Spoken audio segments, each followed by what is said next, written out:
Good evening. I am Anil Agarwal, former Chief Manager, Punjab National Bank. So, SBI Junior Associate second shift is also over.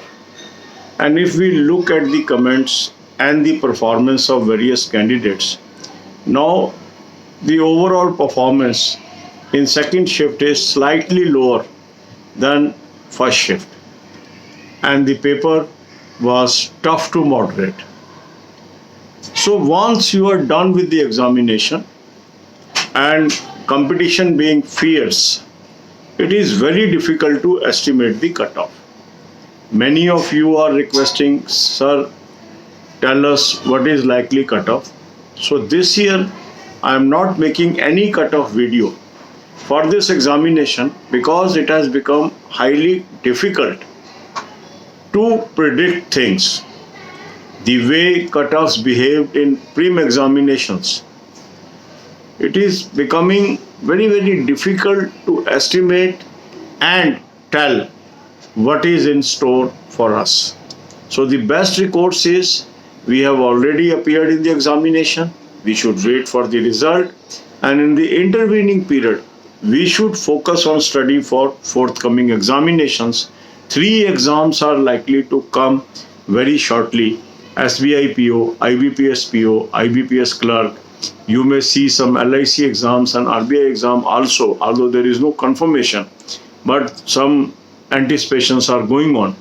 Besides that, now there is IBPS, RRB Office Assistant Main, and as well as NICL examination.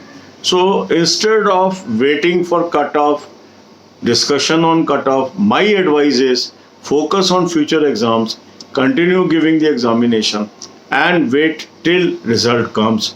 It is becoming very difficult and impossible to have an estimation of cutoff, and that's why I am not discussing what is the safe level and what is the likely cutoff. God bless you all. अब यही बातें हम हिंदी में करेंगे। SBI junior associate का main का second shift भी over हो गया। सेकंड शिफ्ट में भी यदि हम देख रहे हैं तो जो परफॉर्मेंस है वो फर्स्ट शिफ्ट के मुकाबले थोड़ी सी कम है लोगों की, और पेपर भी टफ था, या हम मॉडरेट टू टफ कह सकते हैं।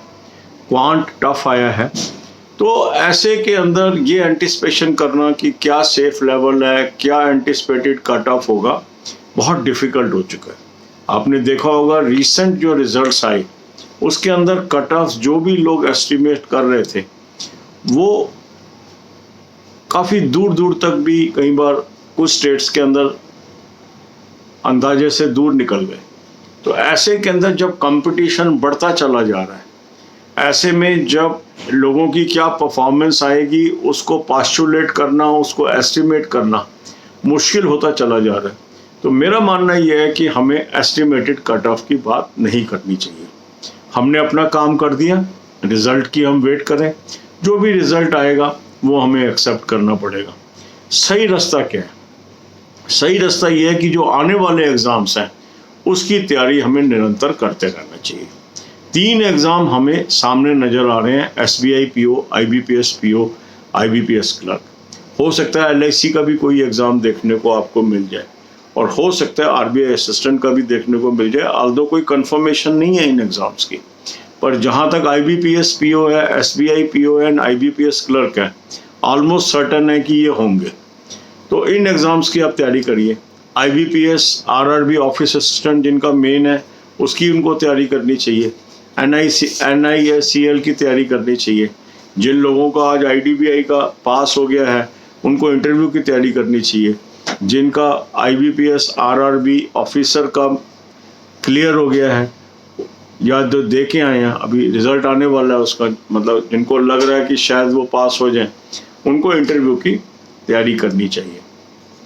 तो इंटरव्यू की तैयारी करिए, साथ ही साथ रिटन एग्ज़ाम्स की तैयारी करिए, और जो एग्ज़ाम हो गया है उसका क्या कट ऑफ होगा उसकी चिंता को छोड़ दीजिए। यही मेरी एडवाइस है। ये चैनल ही right advice eight right time है। जितना आप आने वाले एग्ज़ाम्स की तैयारी पे फोकस करेंगे वही आपके काम आएगा। जो आपने करना था वो डब्बे में बंद हो चुका है। God bless you.